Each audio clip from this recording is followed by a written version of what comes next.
and then they arrive. And the church doesn't know how to deal with them, and they don't know how to deal with the church. And the thing begins to go wrong. So we do a lot of work now with caring for ex-offenders, and we have a sort of contract, and we promise to offer them work and accommodation, and they promise not to steal the overhead projector or the computer, and to deal with one person. Well, it's very practical, and not to go around the church begging for money and all of that. And it's really beginning to work very well. We've had 26 at Holy Trinity Brompton under this scheme, and we've lost 2. But the others, some of them have been out of prison now for longer than they've ever been out of prison. And they're doing well, really well. And it's really exciting. But I got this letter from a prisoner.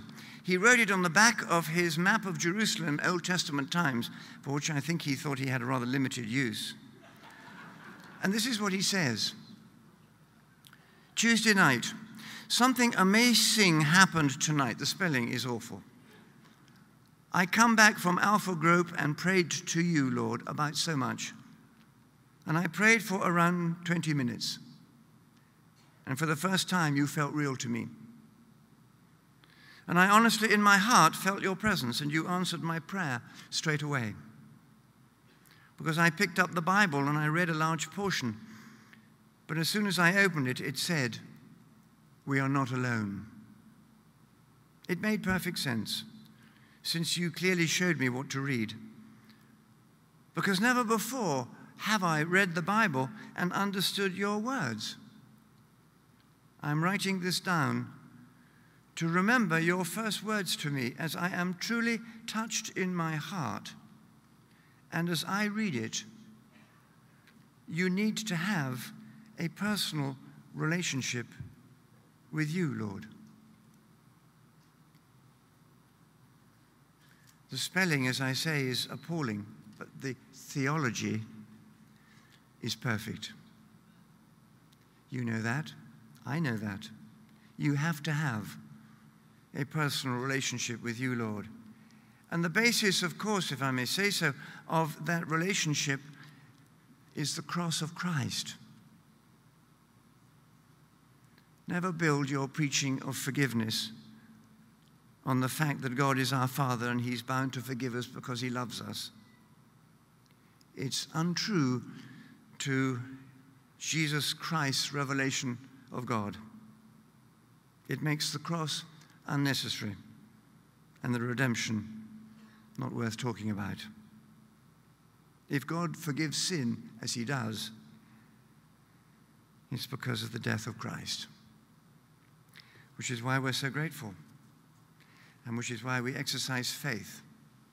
We don't waste a minute wondering whether when we come to the foot of the cross we are forgiven. We know that we are forgiven. And we get up and we encourage one another and we support one another and we move on. A new understanding of the lostness of human nature, a new confidence in the gospel. Thirdly, and very quickly, I think we need in some places to recover a new conviction about the uniqueness of Jesus Christ. Again, there are so many movements, certainly in the United Kingdom, to encourage us to go soft with that, as though it were kind to somehow water that down. I don't think it's kind at all. We must find sensitive ways of expressing ourselves, of course. But we must be clear. There's no one like Jesus. There never was anyone like Jesus. No one has ever claimed to be like Jesus, who was both divine and human. Again, to quote Bishop Leslie Newbegin, but he was such an inspiration and encouragement to us over so many years. He reminded us about that hymn that I'm sure you sing, Come Down, O Love Divine. I'm sure Andy sings it. Andy and I worked together for many years. It's a great joy to be back here with him and Judy. It's just like old times, really. That's what tempted me to wonder where I was. Because I looked up and there was Andy leading worship. The third verse of Come Down, O Love Divine goes like this. Let holy charity mine outward vesture be, and lowliness become mine inner clothing. And I can see The bishop now sort of quivering with excitement as he said, so you see, humility is underwear.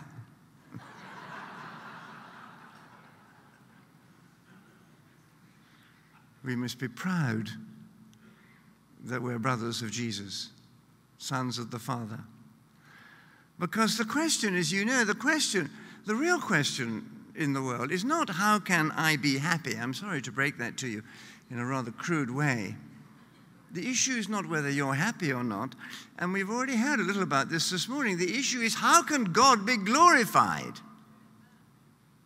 Your happiness is a byproduct of getting in with that and seeking God's glory. Once you start seeking God's glory, you'll be happy like you've never been happy before. And God has chosen to glorify himself, as you know, through the birth, which was miraculous, through the life, which was one long miracle, through the death, the resurrection, and the ascension, and the pouring out of his Spirit of Jesus Christ, who is unique. No one else has ever claimed to be that with any degree of accuracy and truth. I happened to see the end of a television program some years ago. Mercifully today it's very, very much harder. But in the old days, well, a few years ago in England, around Easter time, the television used to see if they could find a bishop who doesn't really believe.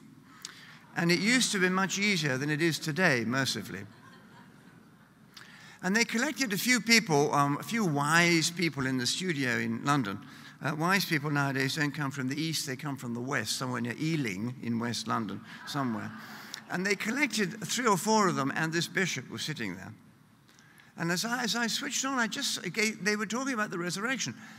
And one of the wise men stroked his chin and said, you know, I find the whole idea of resurrection highly improbable. And all the others nodded, of course, because they're very wise. But it suddenly struck me as I saw them, that's the whole point. Not only is it highly improbable, it is totally impossible. Unless God does it. But as you know, the early church never sought to move up towards proving the resurrection. They moved, the early church did, from the resurrection. They said, Jesus, who you killed, is alive. Now, what are the implications of that? We have to do the same. Because Jesus is unique. Fourthly, and again, we've touched on this, and I'm full of admiration for your church planting. We've had a go at it in central London, and it's hugely exciting and very rewarding what we've been able to do. It's been an Episcopal partnership. That's the key, I think, to church planting in urban areas, certainly where we have been. But the fourth thing is a new urgency about evangelism. A new urgency. Within the next hour, roughly 5,000 to 6,000 people in the world will die of starvation. A further 6,000 from something else. At the same time, 15,000 or 16,000 babies will be born. The world population increasing probably at a rate of about 4,000 an hour, 100,000 a day, most of them into non-Christian homes or environments.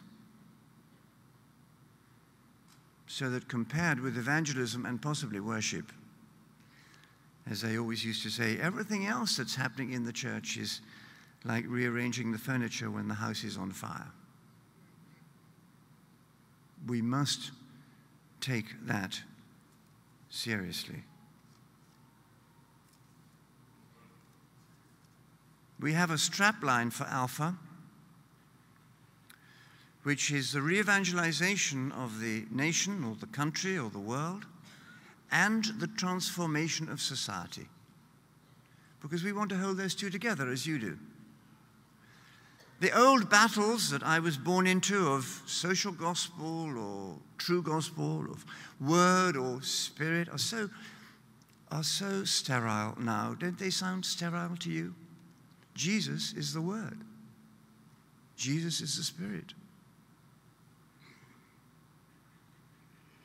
again, if I may just quote Leslie Newbegin, these two things have to be held together. In his book, The Open Secret, he says something that I think is very important for us in holding evangelization. I love the Catholic expression because it talks about a process. You know, birth is a process, isn't it? Certainly, our children took 9 months to arrive. And I'm interested to discover that the process still hasn't finished, and the eldest is 34.